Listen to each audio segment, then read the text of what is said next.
There are fragments, references to Bagul, the boogeyman, across all cultures over the centuries. That some cultures believed that it lived in another realm, reachable only by ritual or sacrifice.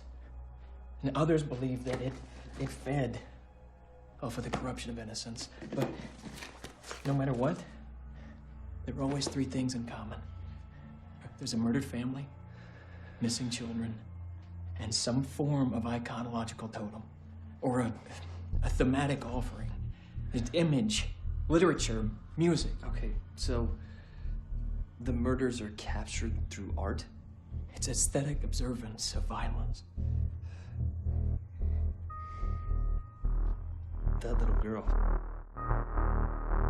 Welcome back to the Hiding for Horrors podcast, where we review horror movies and horror franchises. I'm Mark. I'm Tawan. I'm Leon. And today we're reviewing Sinister 2, released in 2015, directed by Kieran Foya and written by Scott Dickerson and C. Robert Cargyle. Tawan, can you give the people the plot summary? In the aftermath of the shocking events at Sinister, a protective mother and her 9-year-old twin sons find themselves in a rural house marked for death. Well, Sinister 2, we have finally gotten here. Remember that Elion requested that we do Sinister last week, and since there are only two of these movies, Tuan suggested that we should do both of them. And after watching the first one for the first time last week, I was really excited. And I went into this one with high expectations I liked Bagul, I liked the story, I liked the premise and everything that went with it. I loved the lore, and I was excited to see what they did with it. And they honestly did nothing with it. Only thing that's really the same is Bagul and the presence of like having creepy kids basically be his harbinger. But like the lore of, okay, you move into this house and people died, and then once you move out that house, you die. That was completely thrown out with this movie. Like this whole like property lines, because like if the church itself is haunted, then how is being several yard like on the same property line, but not inside the building? It's this movie. What about you, Tawan? What are your thoughts? So I wasn't a part of last week's episode, so I do just want to say I did like the first movie. I thought it was really good. I thought the direction was good, and Ethan Hawke was also good in the movie. Um, but when it got to when I saw this one, because I didn't see the first Sinister in theaters when it came out, I saw it afterwards. After a lot of people were saying how good it was, like I think probably streamed it or something like that. But once we got to this one, I actually went to theaters to see this one because I liked the first one so much. Um, I was just disappointed. It was just not really. It was just not really a good like follow up to what we had, and them trying to make the detective like the connective tissue between the two movies wasn't really good because like they he was like he's a goofy character, and it didn't really match the tone of what we were kind of given. Now in the first one, he was there a little bit and gave those little bits of relief, but it was very far and few between for what we had while we were with like Ethan Hawke's character, the dad, in the first movie. So it just wasn't it wasn't like all the time, but because we were with him a lot, the antics or the way that his character came off didn't really fit the tone of the rest of the movie, and I didn't really vibe with that as much. And overall, just it felt it felt like cheap. Like it felt like and it's crazy because the first movie wasn't nothing like, okay, I won't say it wasn't nothing special, but like the where it was and um how the budget kind of felt for that one, it also wasn't like a really big budget type of deal. But this one felt even more like less than budget than that one had. And I'm not sure why that happened.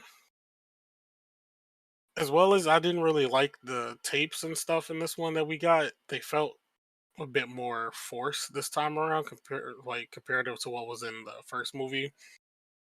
And just the kids in general, the brothers, they were pretty annoying. I was not messing with those two as like the kid like the ones that we were kind of following a lot throughout here. And yeah, overall, just not just did not feel this one comparative to the first one. For me, I'm gonna agree with Twan with this one, just due to the fact that I never seen either films in theaters. I just watched them later on. Um,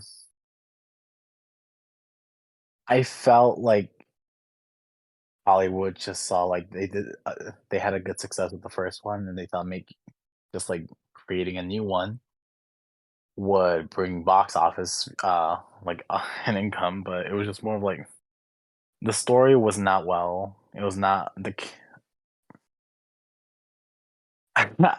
I just like one. I really just like this film so much, just due to the fact that it was just like there were some scenes I liked, but what I'm trying to say is like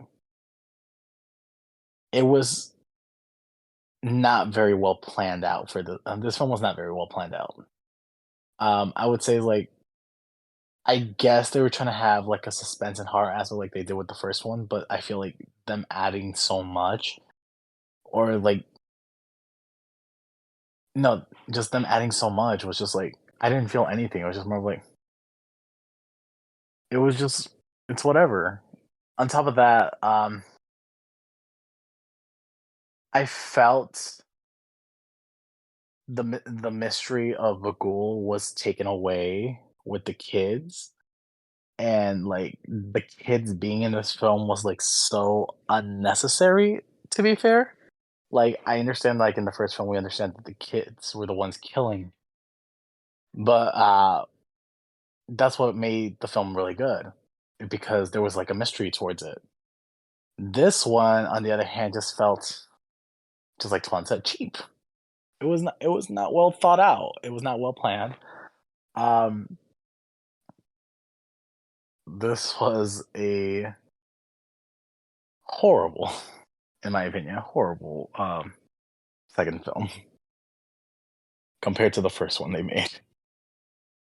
It it did that thing that I hate where they saw something that was good and they thought, okay, we need to give more of this. And it's like, no, like more is less. Don't give me too much. You're giving too much and it just wasn't I don't know, I just it answered questions and gave us details on stuff that we didn't ask for, which hurts this movie a lot. But Really, I felt very confused throughout the film. that's why I felt like they were trying to give us so much that what they gave us wasn't really making sense. And that's what hurts the movie. Like, answer Yeah, some okay. questions here and there, but when you're over explaining it and you're not doing a good job at it, like with all of its faults and the fact that I hate it so much, the Halloween remake did it the best way. Like, you're going to answer some questions about Michael Myers, dive into his backstory, where it kind of makes more sense, where it kind of makes sense. But this movie just gave us more information about Pagul and more information about these crazy kids, and like we still don't know much. Like it's still like up in the air. And like, okay, I'll get into that later. But were there any scenes that stood out for you guys? Good, bad, or indifferent? Juan? Just kind of going off of you for what you were kind of saying there in regards to showing too much. I feel like the jump scares and everything were also too much. Uh, and but not like a good way. Like they felt like not earned, which is my thing when it comes to if you're gonna do a movie where a lot of like the stuff is built around jump scares, things of that manner. I feel as though there has to be a bit of build up to it, which is why I feel like James Wan is really good at that, and why the Conjuring movies still slap, even though you're expecting it, because the build up and how we get to some of those scenes um, are really good. But with this movie, a lot of them felt cheap. Like that first scene where um, it was like one of the first scenes near the beginning where one of the brothers was sleeping. He saw Bagul kind of in the closet, and then next thing you know, one of the like ghost children is behind him, and he turns around and looks at him. Like I don't know, it just that didn't feel like an earned like scare. It felt just like, oh, we could put this right here. Let's give him a quick scare at the beginning of the movie. All right, go. Um, and I kind of felt I didn't like many of the like jump scares or sequences within like this movie. I did like I think the Christmas morning tape. I thought that one was probably one of the better like tapes that we saw throughout here. Any scene that had the dad in it, like was just pissing me off. And because like that whole part of the plot, like yes, it was there to like get them to a different house and all that stuff to kind of complete the cycle that was kind of set in place. But God, he was just an annoying ass character, and even though like he was supposed to play like an annoying character, like I don't know, like something about him like annoyed the fuck out of me every scene that I saw the husband in. But like honestly, I really, which I always hate to be one that does this, but there wasn't much good here that I could say in regards to scenes. There's more so things that I just didn't like, and I just don't think it was.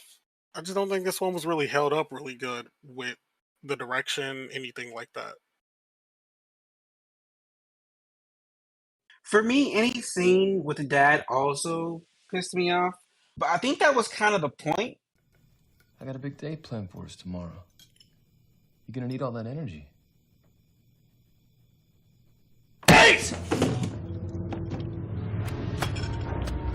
I don't think we were ever supposed to like him because he was an abusive asshole. But it also gave me one of like my favorite kills because like low key watching Zach take him out was like pretty satisfying. You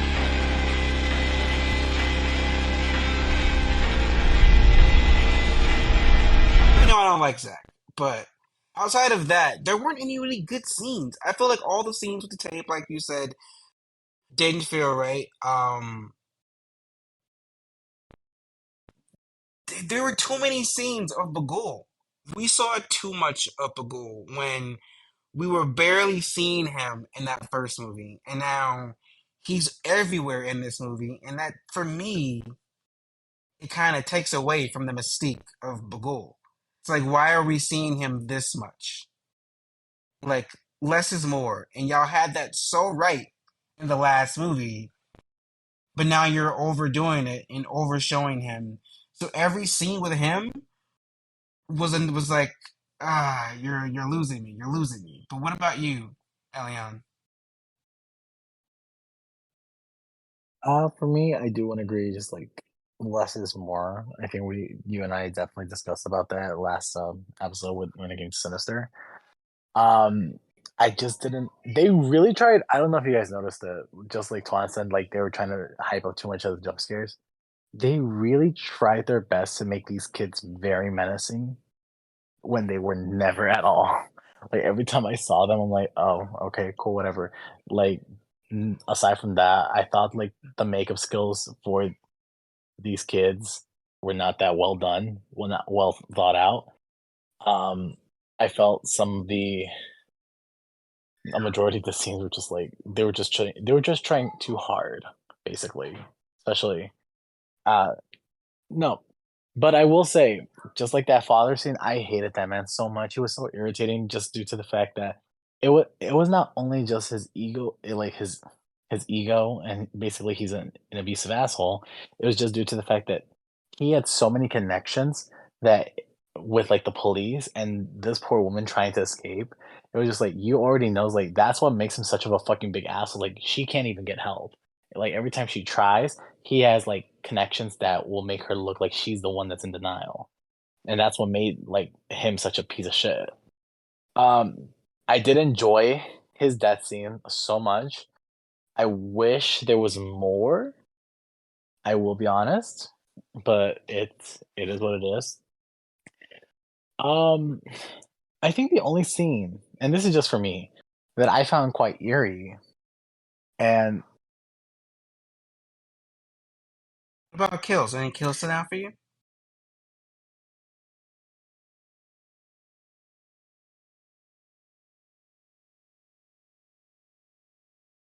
kills besides the Kill. father, that's about it. Um, I thought the one where like one of the kids electrified their family in water was creepy, but it was like I said, it was just like too much. Um, I'm trying to see what kills, but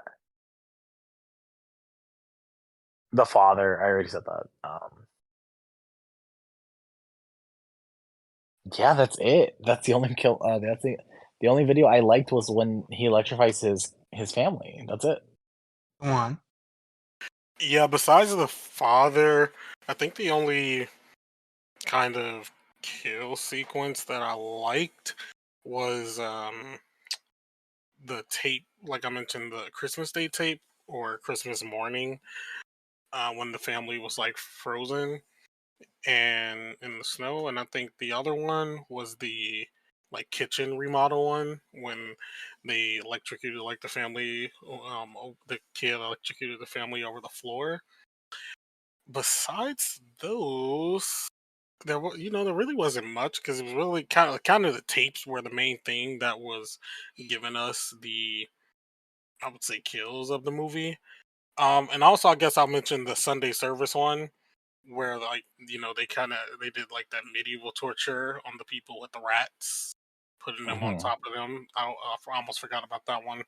Um, but besides the father's kill and like those couple of tapes, those are the only things that I remember. that, Uh, but outside of those, not much else for me.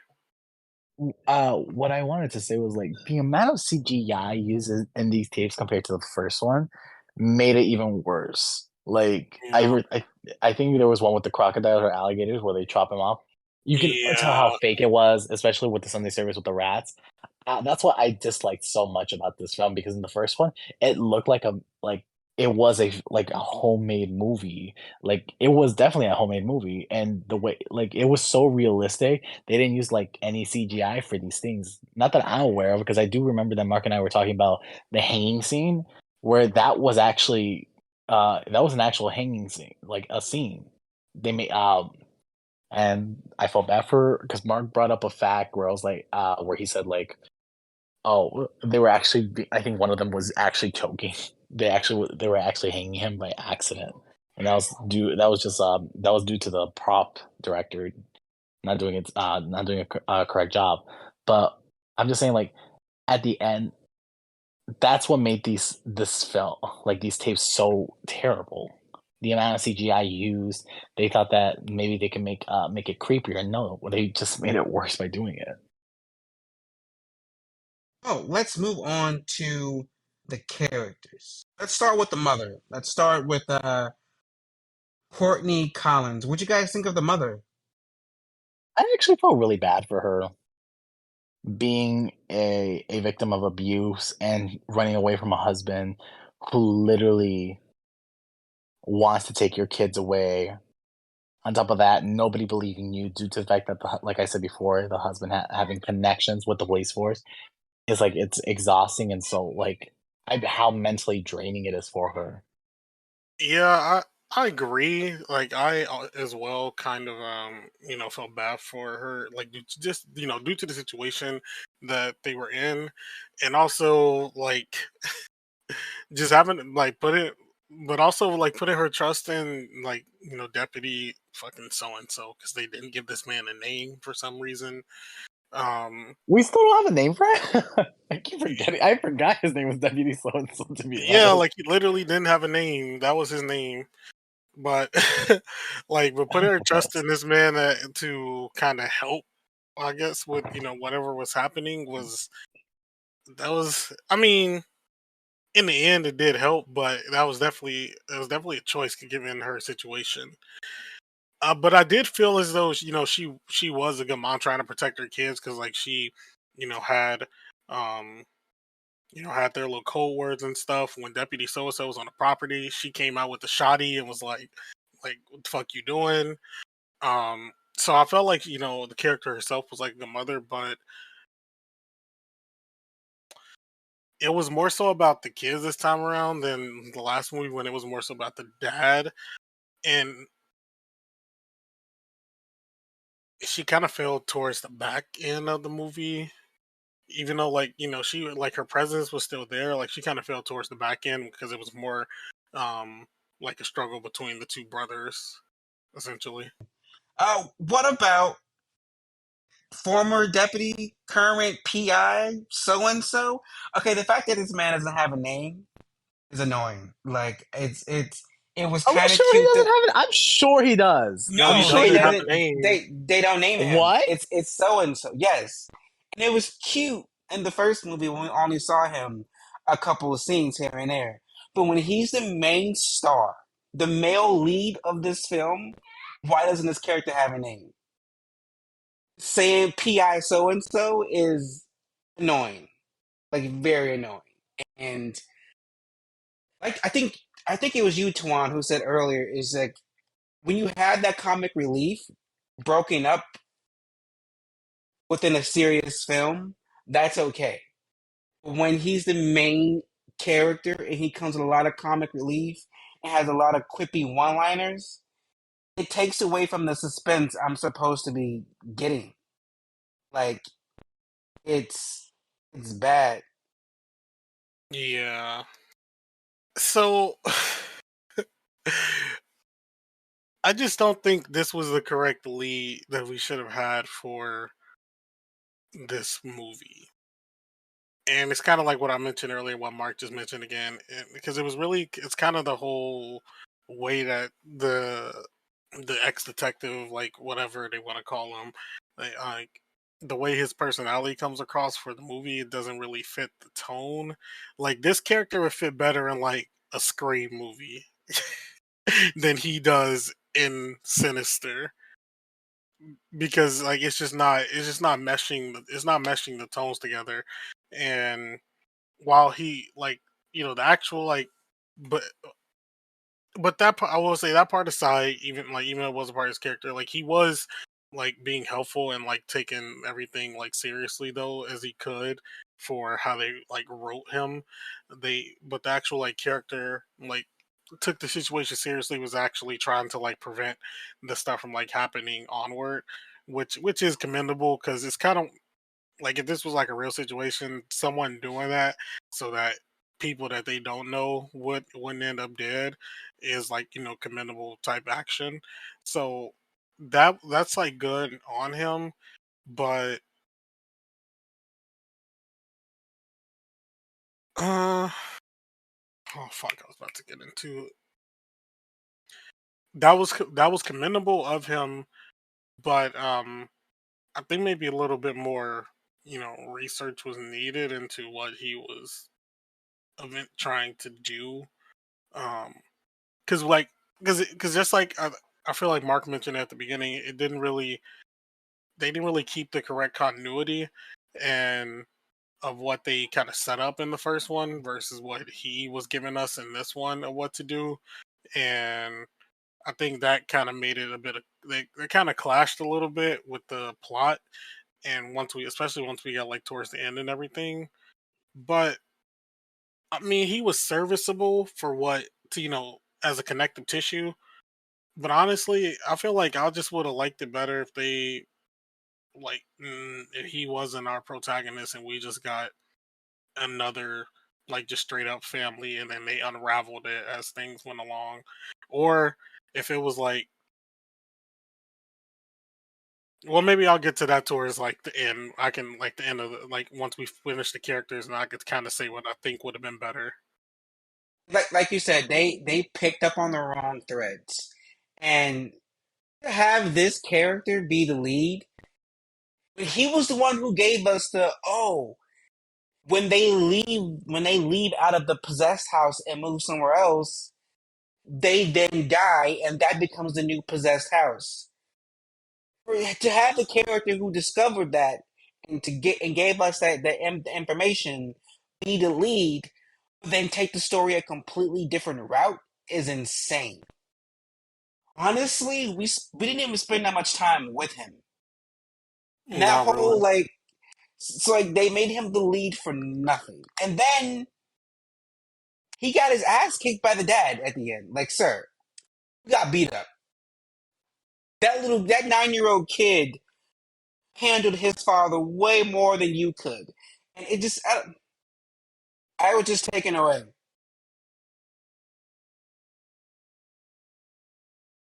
What about you, Elian? What are your thoughts on Deputy So and So?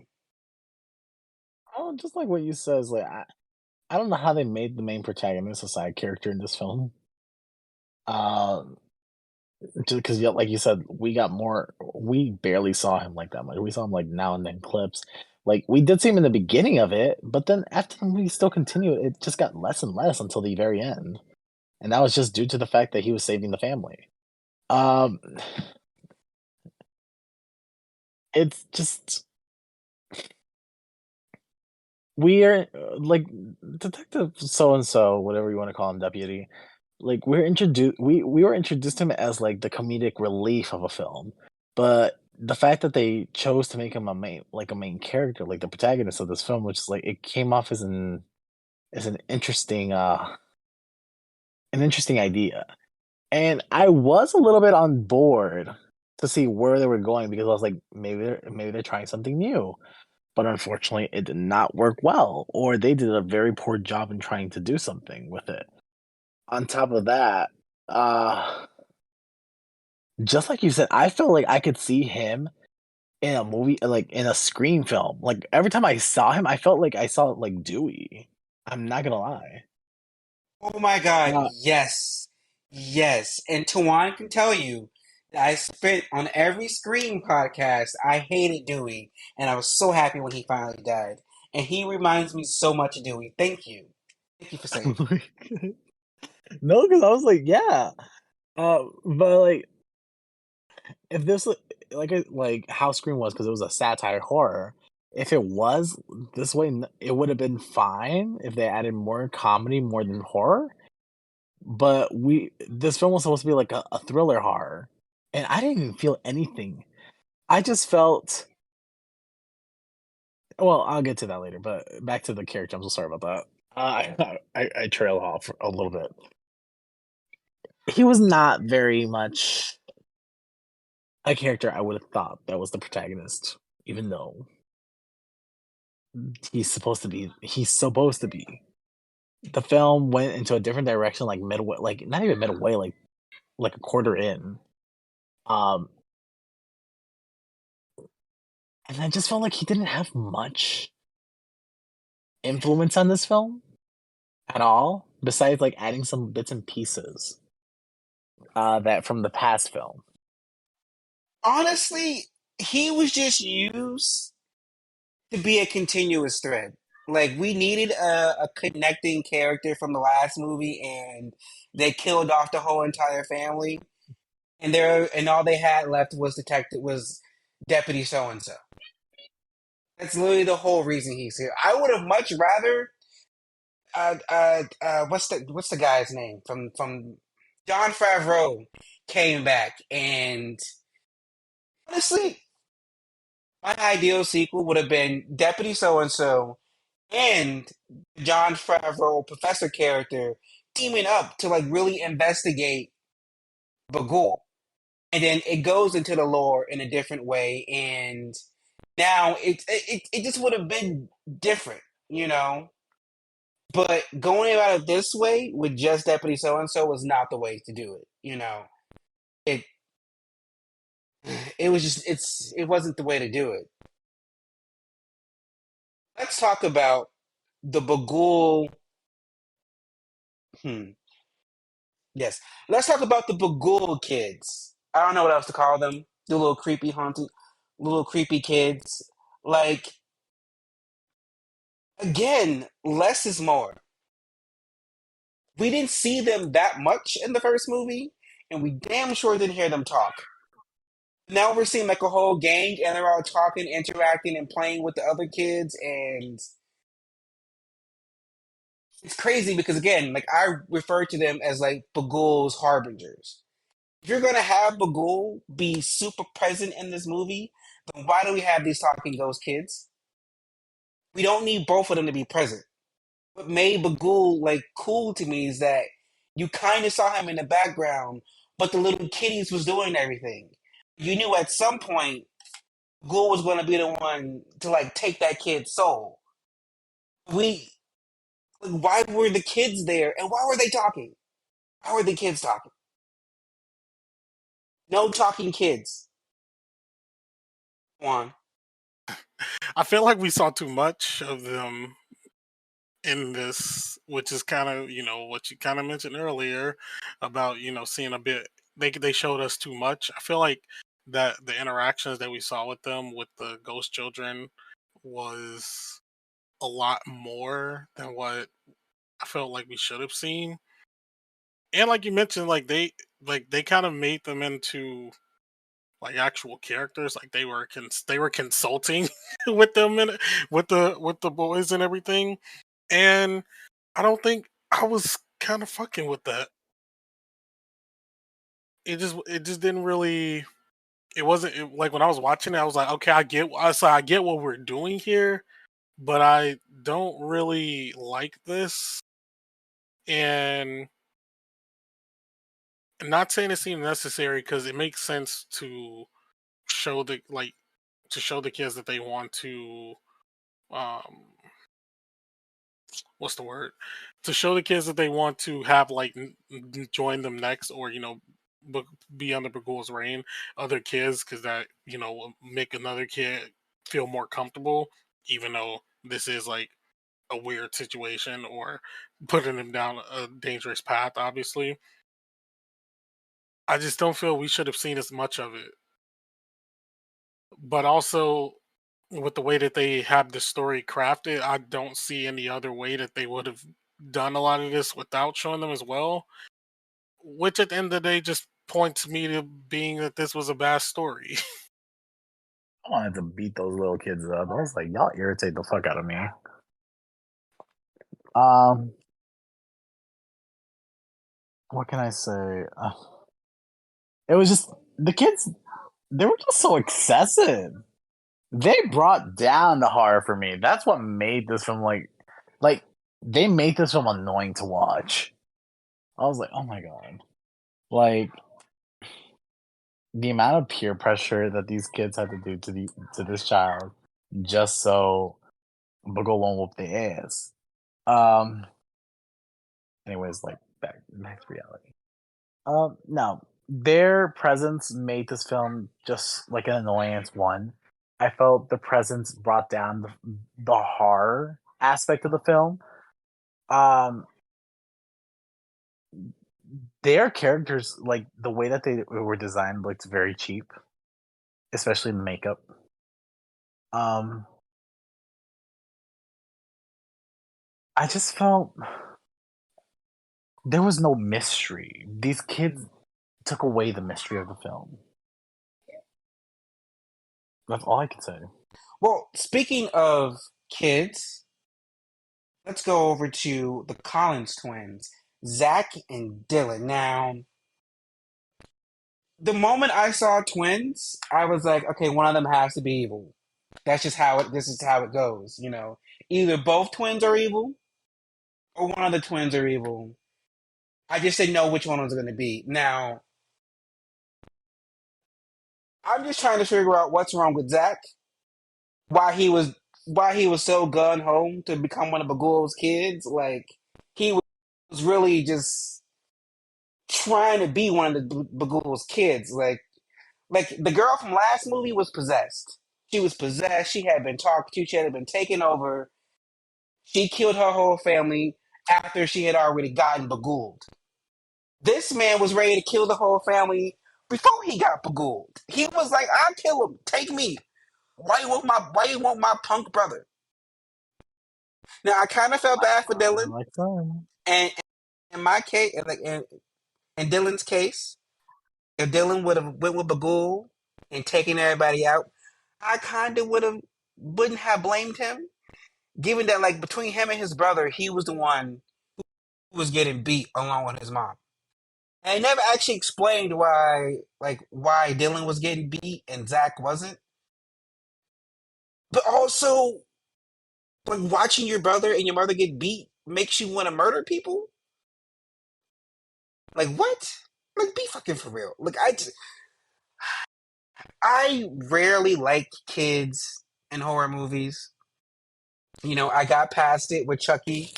You know, I got past it with a few other horror movies, but I don't like horror movie kids. You know, it helped with Insidious because that boy was in a coma for that whole movie. We didn't really see them for the second one, but like having to follow these two twins and also having to deal with the creepy ghost kids, it was too much. And honestly, I was happy when Zach got at the end because like he didn't even get to hang out with Bagul. I mean, with the kids, he literally just got like decomposed. Like he was just like burnt to flames by Bagul because he fucked up. And I felt no sympathy, no empathy. But I was happy that Dylan got away. You know, he was an abused child, and he just needed to get rid of his crazy dad and his crazy brother. But like, I don't know. What about you, Elion? Your thoughts on the twins? I hated Dylan. Not Dylan. I hated Zach. Sorry, I hated Zach. He was such an.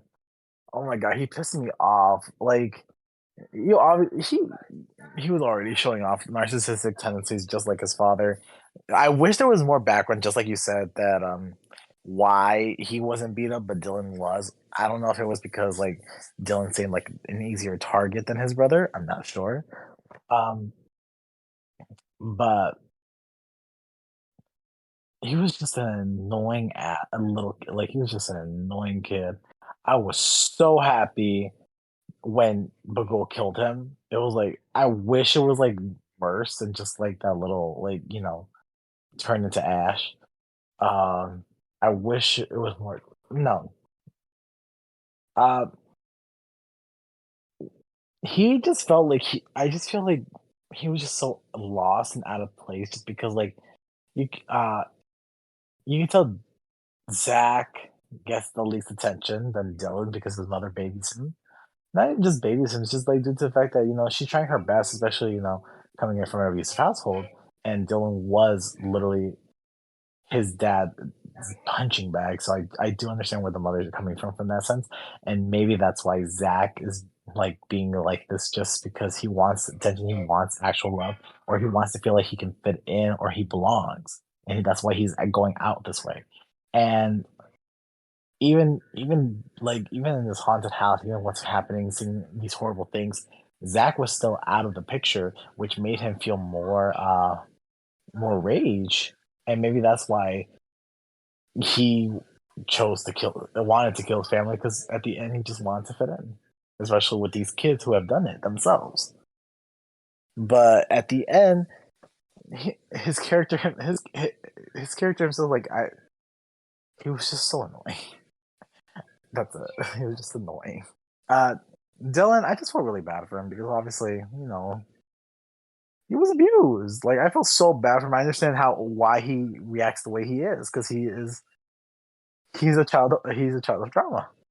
Um, I just wanted to say, since you brought that up, like him being tempted to join the Bagul gang. I give them a different name every time I say them, but like whatever. Him being tempted to join Bagul would have made more sense and it would have felt more like organic. But Zach's turn, like Zach eagerness from jump to be like, I want to join you. It just makes no sense. No, I just the thing for me is like I do agree with you about that part, just due to the fact that like, but at the end, he would have to kill his mother, and his mother didn't really do much. She did her best. Like And I I would think have, that was like the thing that stopped him, having to kill the whole family. yeah. And I feel like if they were like, okay, just get your dad and get your brother, he probably would have been okay with that. Actually, I don't even think he would have killed his brother. I think he probably would have just wanted to kill his dad. Oh, well, what do you have to say about Bagul? We saw too much of Bagul like throughout this movie, and I don't.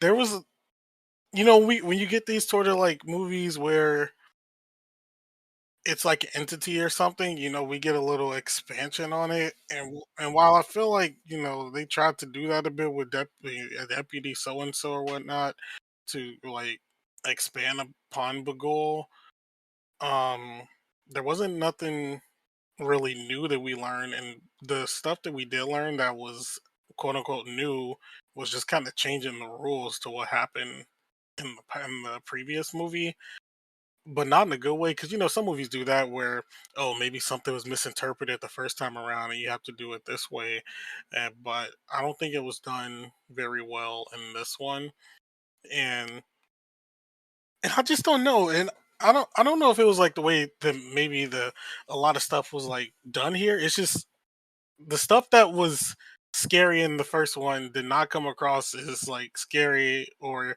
even slightly as menacing in this one, including Bagul. Like in this one, I was like, oh, okay, that's Bagul. Like Bagul, is in the background lingering, but it wasn't like any like it wasn't like anything that was getting me like spooked out. And I know, it's like, oh, you already know what to kind of look for in the character, but shit, even when I'll go back and watch the first one, like I'm still a little spooked out by Bagul in the first one, but in this one, it doesn't give me that same feeling. For me, I will agree, just because like I don't know if they were using that, like that blue light technique where they make the blue look like it's night, and that's why I saw blue so many times in Sinister 2. And it just like it made it very off-putting because I see him. While in Sinister 1, everything was like, pitch black, everything was in the dark and like in the background, just like constant. It was just like there was mystery. But with this one, it's just like he was just right there. And that just made him like not scary at all. Like you could see him standing right there. You see him like moving his hands, and that's about it. I think the only time, and it's only because it caught me off guard, that Bagul ever scared me was the ending scene where he just pops out of nowhere. I think that's the only time he scared me. Um, they definitely want to incorporate Bagul more into this film just due to the amount that we saw, but because of the amount we saw, it, it left no mystery nor no suspense for this film to be scary for me. Go back to last week. My biggest fear was too much Bagul. And that's what they gave us. Like, it was too much. Like, again, we barely saw him. He was in the background. He was chilling. It was great. Then here, he just hear all the. And honestly, the scenes he was in didn't even make sense. He was just in hallways and in these random scenes, like in the projection room. Like, why is he here? Like, I don't know. I just feel like they took away the mystique that made him scary and made him cool, and they gave us too much of him. And literally, I was literally watching a clip from the director who was like, "Oh yeah, best thing about Bagul is how like mysterious he is." Like, so you knew that was the best part, and then but you ignored all of that by giving us more Bagul. Like, come on, that makes absolutely no sense. What does make sense that it's time for Tawan to give us behind the scenes info and facts. The budget for Sinister 2 was $10 million, and it brought in a box office of $54.1 million. Some interesting facts about Sinister 2. Prior to the release of Insidious The Last Key, Jason Blum stated that a crossover film between Sinister and Insidious had previously been in development, tentatively entitled In Sinister. and that Oh he no. would and that he personally believed it had potential for re-entering it, stating that we're going to cross our worlds at some point. In October in October 2023, Scott Derrickson stated that he has interest in returning to the Sinister franchise. While the filmmaker said that he believed that Sinister 2 hadn't taken a right approach, he stated that he believes there are various ways that a sequel could be developed moving forward. Fix it, man. Fix it. So, critics' reactions for Sinister 2. The film currently sits at a 14% on Rotten Tomatoes. IGN awarded it a score of 1 out of 10, rating it unbearable. The site says Sinister 2 is an abysmal follow up to its predecessor. At least that film knew that less is more and less is scarier. I agree. Movie Pilot also awarded the film 1 out of 10, calling it one of the worst horror films of the last few years. Hmm. Also agree.